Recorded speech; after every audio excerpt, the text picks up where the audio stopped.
샬롬, 사랑하는 자들아 라는 말씀으로 시작된 하나님의 약속을 우리는 바라보기를 원합니다. 베드로서 1장 1절부터 13절에는 하나님께서 현세뿐만 아니라 앞으로 일어날 일들에 대한 약속의 예언들이 있습니다. 이것들을 우리가 증거하면서 우리가 어떻게 살아야 될지 말씀을 나누길 원합니다. 첫 번째는 하나님 말씀을 기억하라는 것입니다. 하나님이 어떤 분인지를 알라는 것입니다. 오래 참으시고 하나님 말씀을 기억하고 하나님이 어떤 분인지 알게 되면 새 하늘과 새 땅, 현실에 만족하지 말고 현실엔 거쳐가는 순례자의 삶이니까 하나님이 주시는 약속의 땅을 바라보라. 이런 세 가지 주제로 말씀이 증거되어 있습니다. 첫 번째, 하나님의 약속이 무엇인지를 우리는 늘 기억해야 됩니다. 이 말씀을 기억하기 위해서 성경 말씀을 읽고 쓰고 묵상하고 예배드리고 함께 교제하는 우리의 일상생활이 있어야 됩니다. 그래서 베드로서 시작 같은 경우에도 사도 베드로가 성도들의 그 교회들에게 하는 것이 뭐냐면 베드로의 자신의 얘기가 아니라 하나님으로부터 받았던 말씀을 그대로 전파하니 너희들도 똑같이 하나님의 말씀을 기억하고 그 안에서 소망을 가지라는 얘기는 것입니다. 이 편지를 쓰는 것은 너희들에게 진실한 마음을 일깨워 하나님을 향한 오픈된 마음, 진실된 마음으로 새로운 소망을 가지라는 것입니다. 오늘의 설교 주제가 여기 있습니다. 하나님이 약속한 말씀을 돌아보라는 것입니다. 우리는 너무 바쁘죠. 너무 일들이 많아서 바쁘고 있기 때문에 하나님의 약속이 뭔지를 몰라서 우리는 속게 됩니다. 무엇에 속을까요? 조롱하는 자들의 위협이나 유혹에 속게 됩니다. 늘 말씀드리지만 샬롬, 한 주간 동안 평안하셨습니까?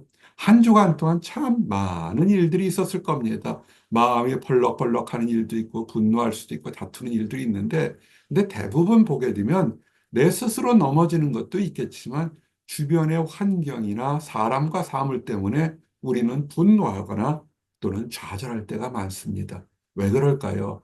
사람이 육체로만 이루어진 거라면 내가 잘 먹고 잘 자면 괜찮을 거지만 사람은 보이는 영혼육, 주변에 있는 영적인 것과 사물적인 것이 있어서 우리가 영향을 받는다는 것입니다. 그래서 우리에게는 영혼의 문제가 있어서 주변의 사람들이 영적으로 조롱하는 사람들이 있다는 것입니다.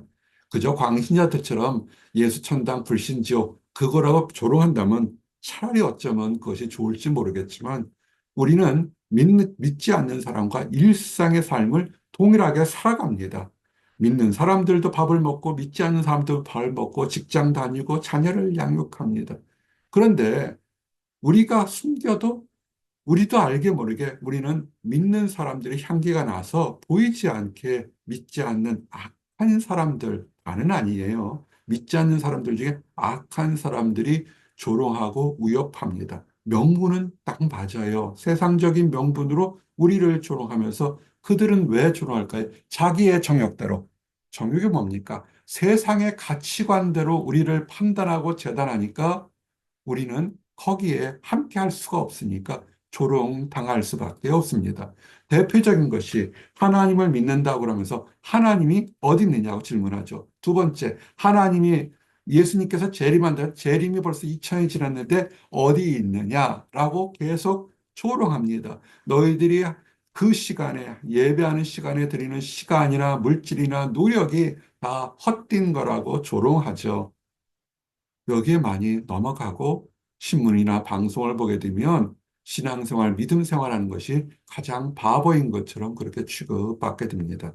그러나 예수님 당시에도 지금에도 주의하십시오. 여러분을 유혹하고 있습니다. 말세의 때에 나타나는 것은 그리스도 재림이 일어나지 않는다고 2000년이 되고 이제 사람이 우주선을 타고 달까지 갔는데라고 합니다. 자, 그러면 사람이 우주선을 타고 달까지 갔는데도 아직도 은하계 너머에 우리는 뭐가 있는지 아무것도 알지 못합니다. 그저 얄팍한 지식으로 이 천체를 파악하려는 어리석은 것이 있고, 그리고 점점 저 비신앙적인 사람들 굉장히 많이 나오고, 악한 것들, 한국에 정말 많은 사이비 이단들이 많죠. 그래서 형통하면 하나님 은혜 받았다고 하는데 주의해야 될 게 어떻습니까? 거짓 선지자들 이단들은요, 2, 30명 가지고 시작한 그들이 부르는 교회가 10,000명, 20,000명, 어떤 건 10만 명으로 부흥했어요. 그러면 왜 그렇게 속냐면 내가 잘 되고 형통하는 것이 하나님의 은혜라고 생각하니까 거기에 속아서 이 거짓 이단 사이비에 속아서 거기에 자기가 틀린 줄도 모르고 다니는 거죠. 그리고 세상의 TV나 많은 것들 미디어 보십시오. 정욕적인 삶과 음란이 영적인 거, 육체적인 거, 요새 거룩이란 말을 하지를 잘 않습니다. 너무 많아서 그래도 될 거라고 이렇게 얘기를 합니다. 왜 이런 것들이 뭘까요? 하나님의 백성들은 점점 적어지고 있습니다. 믿음대로 살려고 하는 것이 점점 적어지는데 그들을 타락시키고 그들의 믿음을 떨어뜨리려고 합니다. 그래서 차츰 재림 예수도 나타날 것이고 아니면 예수는 없다고 얘기하는 것입니다. 이것이 예전에는 그냥 방송이나 미디어가 발달되지 않으니까 어떤 지역에 그냥 그 지역만 있었지만 지금은 SNS나 미디어가 발달되니까 너무나 많은 사람들이 속고 있죠. 그래서 주의하셔야 됩니다.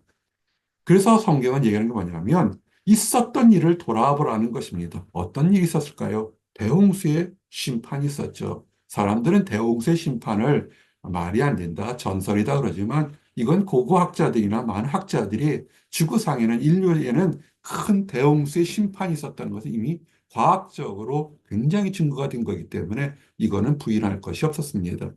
뭘로 했습니까? 하나님이 아담과 하와를 만들고 사람들이 번성했지만 그들이 타락함으로 하나님이 창조한 것을 후회하시면서 이 사람을 만든 걸 후회하셨죠. 그러면서 물로써 심판을 하셨죠. 그때 물이 넘침으로 지금의 가끔 천재지변이 있어서 100년에 한 번, 200년에 한 번 비가 내리는 걸 보게 되면 이때 40일간, 노아가 40일간 비가 그치지 않았다 그러면 정말로 세상에서는 남아있을 게 하나도 없습니다. 성경은 대홍수가 있었다, 심판이 있었다는 걸 기억합니다. 이거는 역사적인 사실이고 과학적인 증거입니다. 그것처럼 이제 현세를 사는 나와 여러분들에게 또 한 번의 심판이 올 거라는 것입니다. 예전엔 물로 심판했지만 불로 심판할 겁니다. 이게 기록될 당시, 베드로도 기록될 당시에 불의 심판이 뭐가 있을까요? 산불 정도? 로마가 탔던 불의 심판 정도라고 생각할지 모르겠지만 어떻게 전 세계가 불에 탈 것인가는 그들도 알지 못하지만 믿음은 뭐고 약속은 뭡니까? 하나님께 주신 말씀 그대로 전달한 거죠. 불로써 심판할 것이다. 근데 이것은 60년 전에 이미 1904, 60년 전에 45년 원폭이 터짐으로 인해서 이미 증거가 되지 않았습니까? 60년이 넘었네요. 이제는 원자폭탄 터지게 되면 지구는 전 세계가 불로 심판받게 되는데 지금 인간들이 가지고 있는 인류들이 가지고 있는 원자폭탄, 수소폭탄이 터지게 되면 남아날 게 하나도 없죠. 불로 심판한다는데 그 불이 동일한 불입니다. 그래서 약속은 이미 이루어지고 있어요. 언제 터지느냐 문제고 언제 심판하냐는 하나님의 주권이죠. 그전에는 소재가 없었습니다. 그전에는 불로 심판할 소재가 없었지만 물론 하나님께서 능력이 있으니까 하늘에서 불을 내릴 수도 있죠. 소돔과 고모라처럼. 그러나 이 땅에 이미 불로 심판할 재료들은 다 준비가 되어 있습니다. 최근에 지난 100년 사이에 준비되어 있었죠. 그런데 왜 안 할까요? 오래 참으시는 거죠.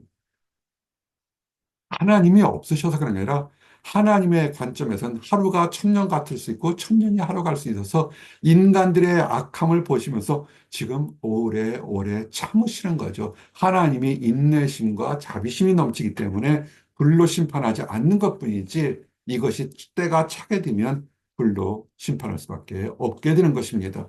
그래서 어떻게 할까요? 우리는 이것을 돌이켜보게 되면 과거에 물로 심판한 것들 또한 인류 역사상 수없이 요한계시록이나 많은 계시록에 증거된 것처럼 그 모든 약속들이 이루어지는 것들을 우리는 보게 됩니다. 그럼에도 불구하고 하나님이 없다, 하나님의 심판이 없다 생각하면 그거는 어리석을 수밖에 없죠. 왜 하나님이 심판하셨을까요? 왜 재앙을 주셨을까요?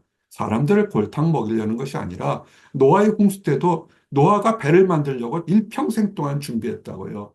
그 당시는 SNS가 없었기 때문에 노아가 배를 만들고 시작할 때는 처음에는 1년, 2년, 10년에는 그 지역 정도밖에는 퍼지지 않았겠죠. 그러나 일평생 동안 큰 배를 만들다 보니까 굉장히 멀리 멀리 전설처럼 미친 사람이 홍수가 난다. 비 한 방울 나지 않는 홍수, 세대에 홍수가 난다고 심판이 온다고 배를 만드는 세계 많은 사람들에게 전파되었죠. 왜 그랬을까요? 기다리신 거죠. 기다렸는데 노아의 홍수를 대비할 때 기다린 사람들 결국 가족밖에는 없었죠. 지금도 마찬가지입니다. 수많은 교회였고 지구 인류가 그때보다는 몇 배가, 10배 이상, 수십 배 증가했죠. 기다리시는 거죠. 이 많은 인류들이 멸망하지 않고 육신만 죽는 게 아니지 않습니까? 영혼이 죽으면 안 되니까 멸망하지 않고 회개하기를 지금 기다리는 것이고 이 말씀을 사랑하는 자가 준 것을 우리가 돌이켜서 그냥 내가 지금 내 앞에 먹고 마시고 성질 내는 것에서 그건 지극히 작은 거잖아요.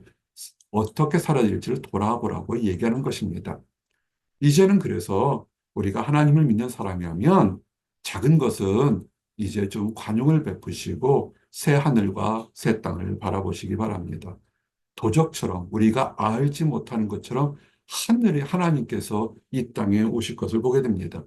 사모랑 이런 얘기를 했습니다. 우리 동네는 저희는 이제 외곽에 살다 보니까 바람 소리가 굉장히 커요. 정말 웅웅거리는 소리가 우리 저희 사는 동네만 시골이라 그런 건지 아니면 도심은 어떤지 궁금해 하는데 그렇게 웅웅거리는 소리 들을 때마다 정말 하나님께서 이런 식으로 천군천사 오게 되면 모든 사람이 알게 되지 않을까.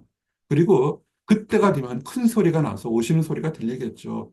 물질이 뜨거운 불에 풀어지고 이게 무슨 뜻인 줄 아닙니까? 이게 원어로는요. 헬라어 원어로는 애톰이 깨질 때라고 되어 있습니다. 원자가 깨질 때로 되어 있습니다. 원자가 깨질 때가 언제였습니까? 원자폭탄을 우리 인류는 시험을 하지 않았습니까? 사도 베드로가 이 말씀을 적을 때 이게 어떻게 일어난지를 알지 못했어요. 원자라는 개념조차가 없었을 시점에 원자가 깨질 때, 분자도 아닌 원자가 깨질 때 엄청난 힘이 있는다. 원자가 깨져서 이렇게 폭탄이 될지는 몰랐는데 지금 원폭이 터져서 우리는 그 폐해를 알고 있고 일본에 떨어진 원폭보다 지금 몇천 배 더 큰 원폭이 있지 않습니까? 정말 살아남을 게 아무것도 없습니다. 그러므로 이제 우리가 이 땅에서 작은 것에 일회일비하지 말고 하나님께서 우리를 택해서 이렇게 지구 종말이 와도 육신이 죽어도 영혼이 살고 또한 만약에 우리가 살았을 때 예수님 오시면 육신도 살고 영혼도 사는 그런 날이 되니까 우리가 어떻게 살아야 될 것인가 라고 돌아보는 것이 마땅하지 않느냐 하는 것입니다. 광인도처럼 다 세상을 다 등지고 그냥 숲속에 사는 그렇게까지는 안 하셔도 됩니다. 때가 되면 종말이 올 거니까 오늘 어떻게 살아야 되겠습니까? 여러분이 가정 있습니까? 가족 구성원 거지 서로 사랑하고 존경하고 사십시오. 직장 있습니까? 직장을 주신 것이 하나님이니까 그 안에서 그것이 악한 일을 하는 것이 아니라면 거기서 감사하고 관용을 베풀고 서로 사랑하고 살아야 되죠. 그러면서 하나님의 날이 임하기를 바라보고 재림의 날은 반드시 옵니다. 우리가 육신적으로 죽어서 먼저 주님을 볼 때가 있고 전 세계적으로 주님이 이 땅에 오셔서 살아있을 때 심판을 볼 수도 있죠. 그러나 살아있으면 점진적으로 재림의 날은 다가오게 되어 있습니다. 약속입니다. 그러므로 우리의 삶을 바라보는 삶을 사시기 바랍니다. 신문이나 방송을 보게 되면 많이 쌓아놓고 몇 억을 벌었다, 몇백을 벌었다, 몇천억을 벌었다, 집을 샀다, 땅을 샀다.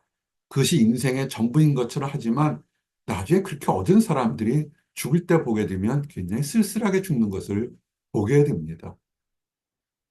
유혹을 보지 말고 영원히 변하지 않고 정말 노력한 것에 정말 잘 노력했다. 가치관을 가질 수 있는 칭찬받을 수 있는 새 하늘과 새 땅을 바라보시기 바랍니다. 우리에게 축복이 뭘까요? 지구 종말이 완더라도 우리는 여유를 가질 수 있는 것은 육신이 죽을 수 있고 육신이 살 수도 있고 그건 중요한 것이 아니죠. 길어야 70, 80, 강건하면 100, 120 사는 거 금방 사라지는데 영원히 사는 하루가 천년이 같고 천년이 하루 같은 영원히 사는 천국에 우리를 위해서 우리 주님이 예비하시러 가신 것입니다. 예수님이 이 땅에 오실 때 그 자체가 이해가 안 됐죠. 그 많은 능력을 가지신 분이 왜 갑자기 십자가를 지셨을까?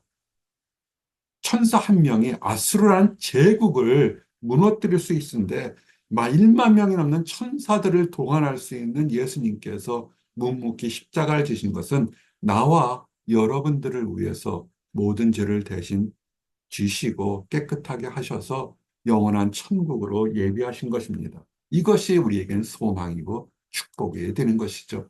그러므로 이 땅은 다 사라집니다. 지구상에 보는 거 사라지고 하나님이 만든 천국에서 우리는 살게 될 것입니다.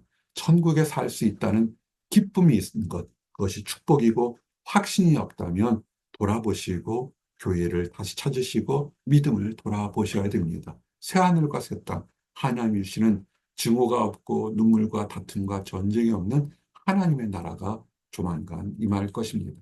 이제 말씀을 정리합니다. 사랑하는 자들아, 사랑하는 성도님, 주 안에서 사랑하는 성도님들, 우리는 이 땅에서 최선을 다해서 노력하지만 그것이 인생의 전부는 아닙니다. 죽음은 덧없이 사라지는 것입니다. 그러나 죽고 난 이후에 우리에게는 새로운 삶이 있고 또한 혹시 우리는 알지 못하지만 우리가 죽기 전에 예수님이 이 땅에 재림하시게 되면 우리는 심판을 받게 됩니다. 우리 힘으로 이겨낼 수 없는 심판인데 하나님의 사랑으로 하나님의 자녀들은 천국에 들어갈 것이고 그렇지 않은 사람들은 불의 심판을 받게 될 것입니다. 이것이 축복이고 소망인 것입니다. 정말 중요한 것은 우리만 천국 들어가는 것이 아니라 우리를 조롱하고 우리를 유혹했던 하나님을 알지 못했던 그런 사이비까지도 또는 거짓된 사람들까지도 안타까운 사람들도 하나님 나라에 들어가도록 우리가 사랑과 복음을 전해야 됩니다. 사도 베드로가 전했던 것처럼 우리도 복음을 전하는 사람들이 되셔야 됩니다. 기도하시겠습니다. 하나님 감사합니다. 사도 베드로가 예수님에게 받은 바를 그대로 자기도 깨닫지 못하지만 말씀을 그대로 전했을 때 그 예언된 말씀이 2000년 지나서는 지금은 깨닫게 되고 그 불의 심판이 임박했음을 알게 됩니다. 아버지 또한 약속하신 말씀처럼 주께서 용서함을 받고 주 안에 회개한 사람은 새로운 삶, 새로운 하늘을 바라볼 수 있는 축복을 주신다는 것을 깨닫고 믿게 하시는 이나여 감사합니다. 이 믿음으로 일평생 동안 주님을 믿는 삶을 살게 하심 감사합니다. 그런데 아직 하나님을 알지 못하는 사람, 안다고 하면서 그릇된 신념으로 사는 사람들이 있습니다. 때로는 조롱과 핍박까지도 하게 됩니다. 그 사람들도 불쌍히 여기셔서 지금까지 이렇게 오래 참고 기다리시는 줄을 압니다. 아버지, 먼저 하나님을 사랑을 발견한 우리들이 그들에게 참된 복음을 전해서 그들의 유한한 삶에서 영원한 삶, 축복된 삶을 살도록 아버지 인도하여 주시옵소서. 늘 감사드립니다. 예수 그리스도 이름 받들어 기도드렸습니다. 아멘.